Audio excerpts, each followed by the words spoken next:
heard that you've been working day and night relentlessly trying to reach the peak of your productivity levels, yet somehow you're failing. I want you to think about productivity like driving a car without a clear map.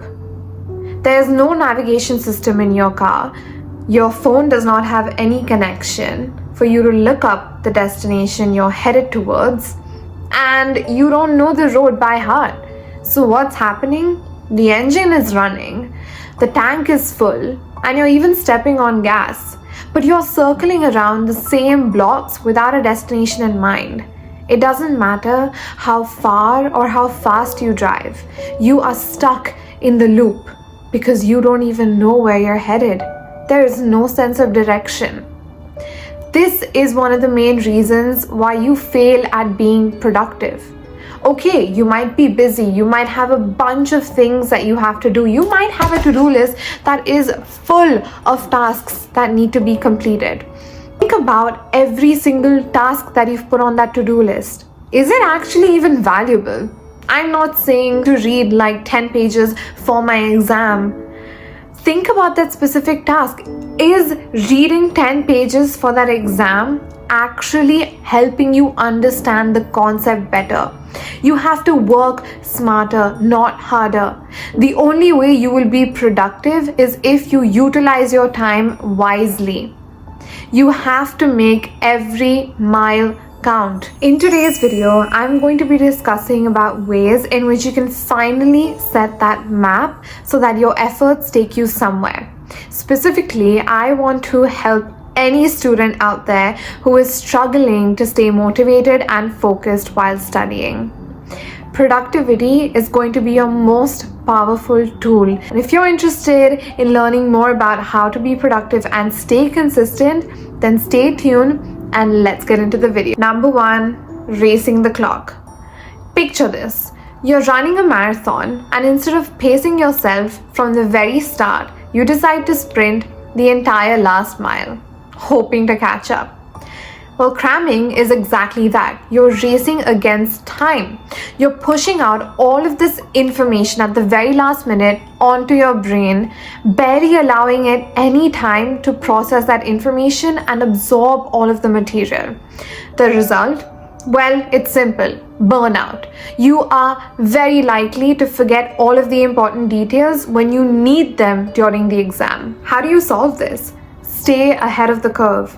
A+ students will never wait until the last minute to complete a task. They tackle tasks before deadlines loom. They are aware that early birds catch the worm. And so staying ahead means less stress and higher quality work. Here's what I want you to do. Anytime an assignment is presented to you, go back home and immediately start working on it. Here's what's gonna happen. Even spending 5 minutes doing that task is going to keep a log in your brain that I need to get back to this task before the deadline. And you'll have that sense of urgency. Block off time weekly to complete assignments you know are coming your way. And even 15 minutes of prep can make deadlines feel like a breeze. Number 2, spaced repetition. Building muscles at the gym. Think of spaced repetition like a workout routine you do at the gym. Let's say you do 20 push-ups and then never repeat it.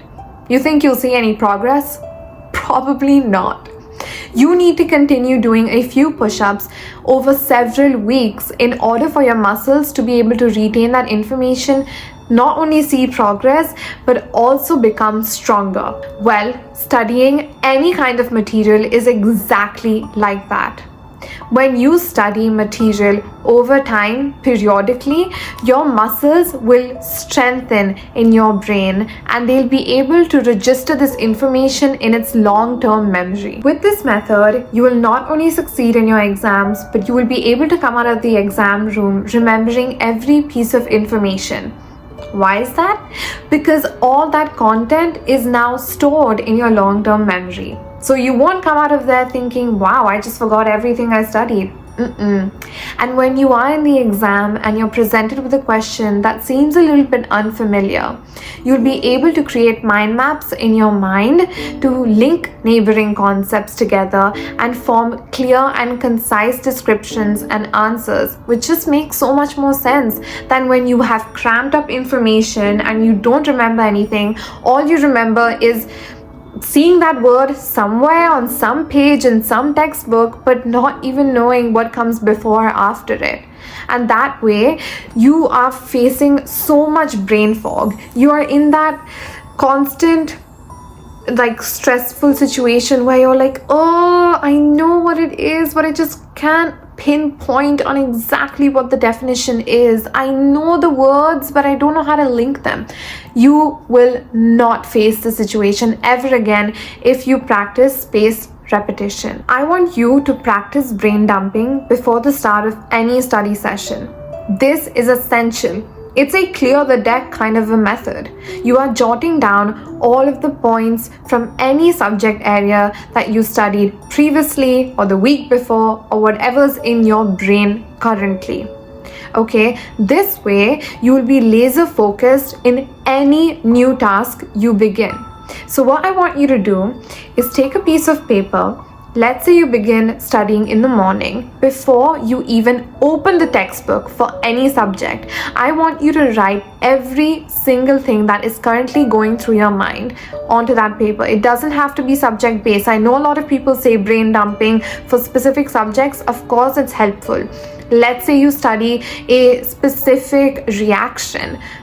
Dump it onto paper, and then it can help you go forward from there, because you'll be able to recognize your weak points. From a broader perspective is brain dump onto paper anything from academics, from day-to-day things that you have to get done, your personal life, your professional life, your mental well-being, everything on that paper, because it's going to release the mental pressure and stress, and you're going to feel much more relieved and ready for a new day. If you want to be more efficient and start working with time, not against it, you have to divide larger projects and tasks into 30-minute blocks and focus on them one at a time.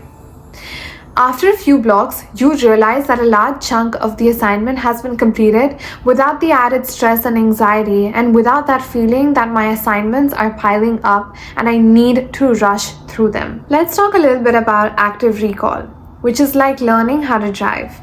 When you're learning how to drive, you don't just watch somebody else drive or read the manual. Instead, you sit behind the wheels and practice.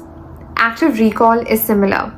You're not passively reading notes without understanding anything. Instead, you are actively testing yourself. This could be through explaining a process or reaction to somebody, maybe your friend or your mother or your siblings. It could be anyone, especially somebody who has no clue about the subject matter.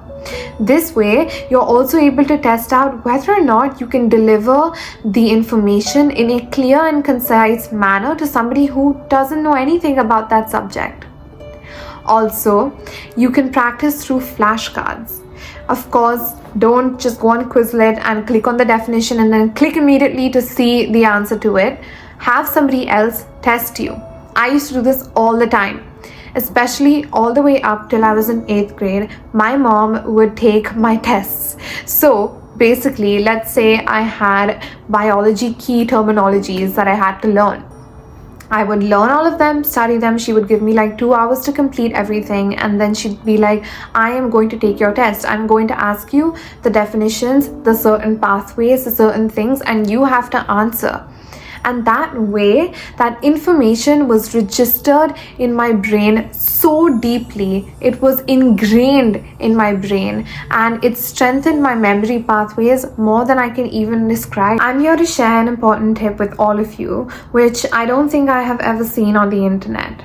A lot of people will tell you, eat the frog first. By that I mean that complete the most tough and challenging tasks at the start of your day to make the rest of the day easier. When you do this, you are essentially allowing yourself to feel more accomplished and motivated. However, I disagree. I believe that tasks should be completed in an alternative manner. You start with maybe an important and difficult task and then move on to an easier one, and then go back to a difficult task and then an easier one.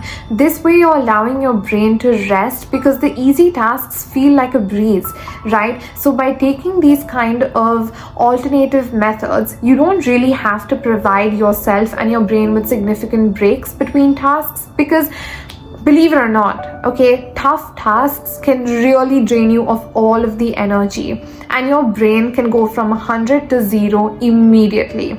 Do you think you even want to do the easier tasks after you have completed these tasks, which have challenged your brain to another extent?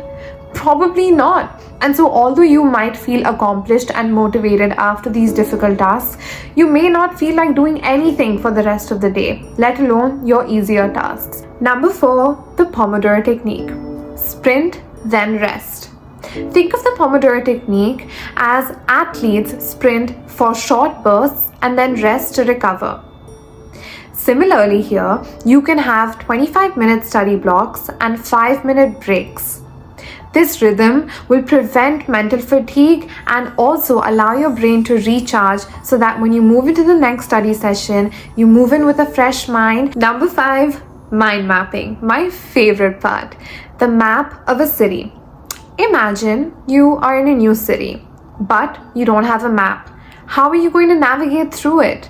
It can be so overwhelming and confusing, especially if nobody speaks the language. How are you going to understand directions provided to you when you go and ask around? And everyone has conflicting answers. Well, that is why we need a map. And a mind map is very similar to this. It is a city map of concepts within your mind, connecting side streets, example, details, and subtopics, so that you can create this visual picture in your mind, linking all of the complex information together to create a larger, broader, and more sensible image. I love this technique because I feel like I'm a visual and auditory learner, and so creating these mind maps and branching out different concepts really helps me visualize all of this when I am in the exam room, because sometimes words don't come to you, right? Honestly, it makes learning feel like exploring a new city rather than wandering aimlessly. Number 6, please utilize the internet and its resources, because this can be your strongest, most powerful tool in helping you succeed. Especially if you're writing board exams like IGCSEs, AS levels, or A levels, whichever board you're in, past paper questions are essential, because you'll be able to not only see the pattern of questions that might pop up in your exam, but you'll also be able to modify your study routine according to what concepts constantly pop up. There is a certain kind of pattern you'll see within these papers. Okay, you'll see that some questions are asked more than others, some concepts are highlighted more than others, and so focus on these small details and use these and implement them in your study routine, because sometimes you'll find that you're just mindlessly reading off of the textbook and the notes online without even knowing and having a sense of direction on what is important and what is not. You have to prioritize and segregate these things into, this is the most important,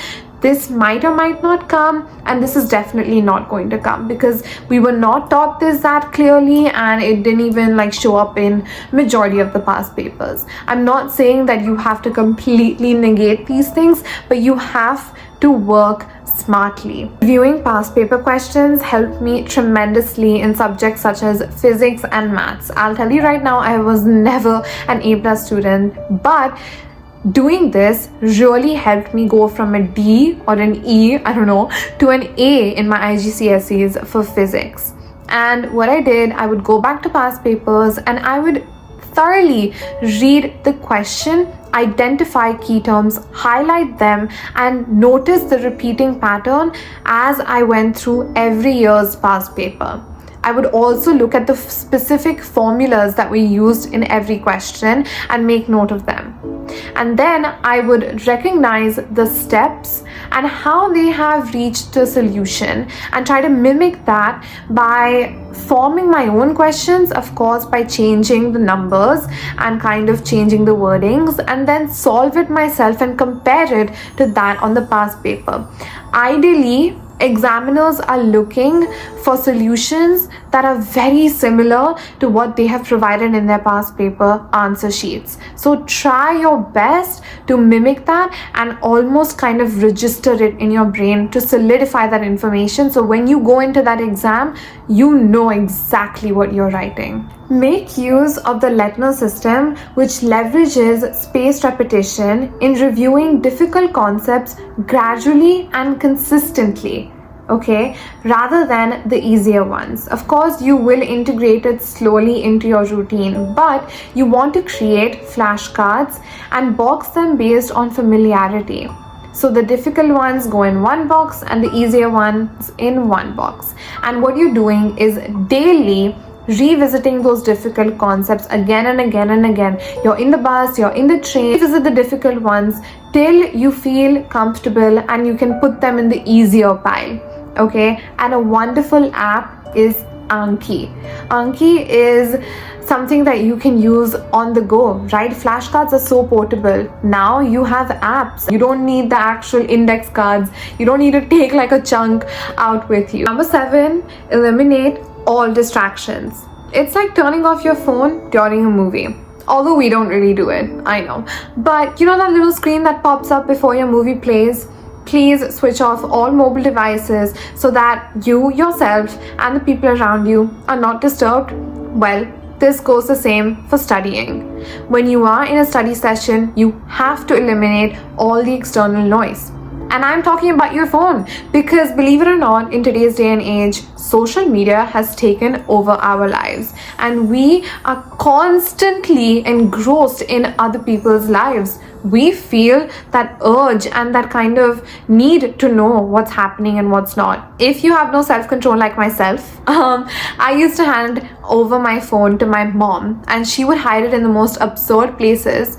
I wouldn't even know where it is till I would tell her, hey, I'm done with my studying. Would you be able to please return the phone back to me? Sometimes she'd say no, which is for my own good, okay? But yeah, so this would be really helpful because there are no distractions. You're not getting those beeps and rings coming out of a little device and you don't physically see it, so you don't even think about it that much. You're not aware of what's happening. Although yes, my mind would wander around and think about what's happening. I really want to check Instagram. I really want to like check WhatsApp. WhatsApp was the culprit. I will tell you why, okay? Because we had all of these groups with our friends and they would constantly talk on it, constantly, and it would always be the most active during exams. Tell me why? I still don't know what the psychology behind that is, but that was the most distracting because you feel that urgency to like reply quickly and be like active constantly.